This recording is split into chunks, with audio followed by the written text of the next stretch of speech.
آج پنجاب کا کسان بے بسی کی تصویر بنا کھڑا ہے۔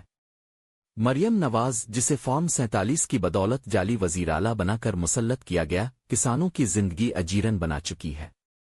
یہ سب جنرل عاصم منیر کے اشارے پر ہوا، جنہوں نے آئین اور عوامی مینڈیٹ کو روند کر مریم کو زبردستی کرسی پر بٹھایا۔ آج کسان اپنے حقوق کے لیے سڑکوں پر رول رہے ہیں، ان پر لاٹھیاں برسائی جا رہی ہیں، انہیں ذلیل اور رسوا کیا جا رہا ہے۔ کسان جو دن رات خون پسینہ بہا کر اس وطن کا پیٹ بھرتے ہیں، آج ان کی محنت کا انعام ذلت اور ظلم کی شکل میں دیا جا رہا ہے۔ زمینوں پر قبضہ کیا جا رہا ہے، پانی بند کیا جا رہا ہے، فصلوں کی قیمتیں مار کر کسانوں کو بھوکا مارنے کی سازش کی جا رہی ہے۔ مریم نواز اور اس کا ٹولہ اقتدار کے نشے میں اندھا ہو چکا ہے، اور کسانوں کو ایک کیڑے مکوڑے سے زیادہ حیثیت نہیں دی جا رہی۔ یہ کون سا پاکستان ہے جہاں حق مانگنے والا مجرم اور ظالم حاکم بنا بیٹھا ہے؟ یہ ظلم زیادہ دیر نہیں چل سکتا۔